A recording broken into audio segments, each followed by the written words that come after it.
Hello there. This is where the fun begins. What's up guys, Unofficial Star Wars here. Hope you're doing well, and in this video we are going to be discussing more about Star Wars' The Acolyte. We have some big reveals from the trailer alone, so we've been taking it piece by piece and bringing it all together, breaking it all down for you guys. That's exactly what we're going to be doing today in today's video with who exactly is Master Soul. Of course, we're going to go ahead and hop right on into it. Before we do though, however, grab that subscribe button if you haven't already, as we're discussing and covering all types of Star Wars related news, leaks, rumors, theories, and breakdowns here on the channel. So grab that subscribe button if you haven't already and join us here on the channel today.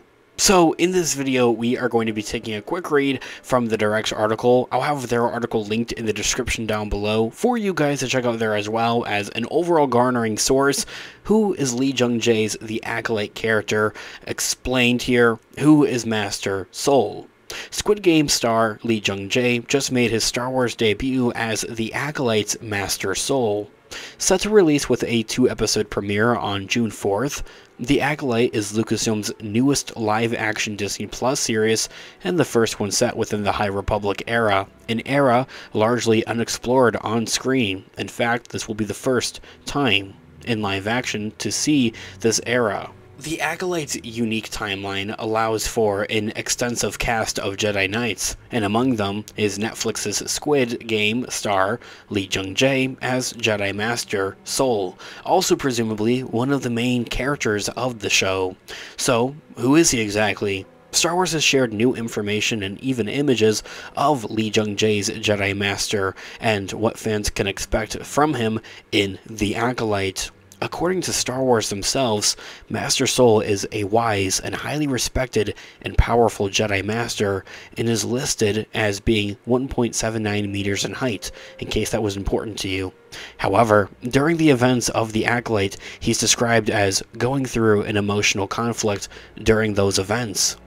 The Acolyte's first trailer offered a glimpse of Master Soul's teachings of a group of younglings in the Jedi Temple on Coruscant. In addition to Amanda Steinberg, who's taking on the character of May, Lee Jung-jae's Soul is confirmed to be one of the show's leading characters.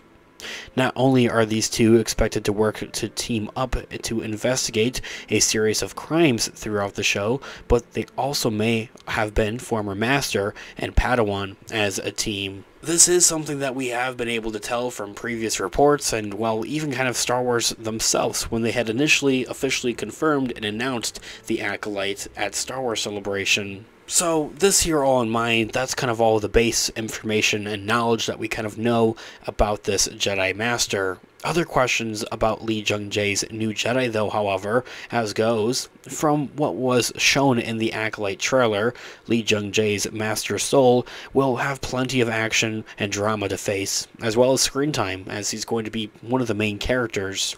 The big question is, for now, if he was May's former master, what went wrong? And how might that past and this new mysterious threat affect him and his relationship with the Force and with what's going on?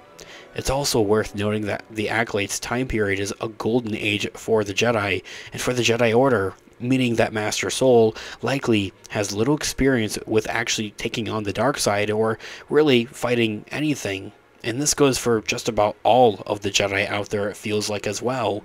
They don't really have any worries to worry about necessarily during this time. Sure, they are trained to have been prepared for when the moment comes, but when the moment actually comes, we'll see who's able to actually hold up against those given threats.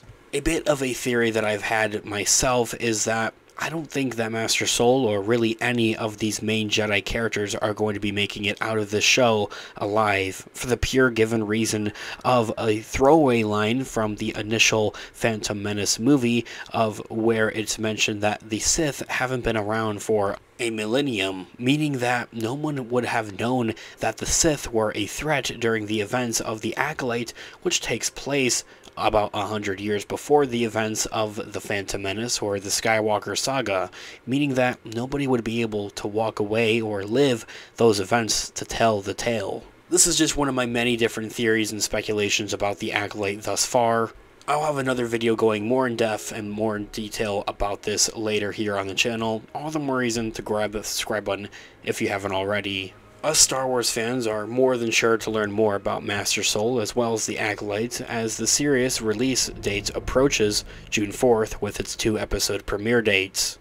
Another thing that was mentioned from Star Wars' official description of the character of Master Soul is that he's deeply conflicted during this time period here as well, and I think that there are many aspects and contributors that are going towards this here.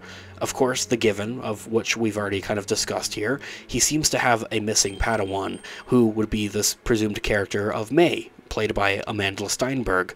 He was once her Jedi Master, and she was his Padawan at one given moment. So the question does remain of what went wrong between the two, and how did they fall through, essentially. Why did she leave him, and why did she leave the Jedi Order, is something that we're looking for to actually be explained and unfolded within the Acolytes show itself, but this would be one of those, I think, front and center stage kind of contributors to that aspect of that he feels conflicted, but it feels that there may also be some underlying aspects of what may cause to Master Soul's actual conflict within the Acolyte itself as well. Could Master Soul feel temptation to the dark side of the Force is a question that remains to be seen. I know that some of you guys out there said that during this scene here on the screen, he's using a Jedi Force trick upon somebody, but he looks like he's angered, actually, in this scene, so maybe some of the dark side could be showing through Master Soul throughout the show. And if so, could somehow some of that dark side showing have worn off onto his previous Padawan of May, making her fully engulfed within the dark side, causing her to leave? I also would believe that some of this emotional conflict could also be caused from being forced, pun intended, to reunite with his former Padawan, May, here as well. Although I think that would be kind of more or less a given thing, I think that this emotional conflict is going to cause distraction. It's going to cause Master Soul a big price, his life potentially even, as I had mentioned. A theory of mine, I don't know, I don't think that many are going to make it through the Acolyte show itself to tell the tale. Anyway guys, let me know all of your thoughts and opinions in the comments down below. I would love to hear what you guys are all thinking. Thanks so much for watching today's video. Of course, this has been an official Star Wars. I'll catch you guys in the next one. Have a great one. May the Force be with you as always. Peace out.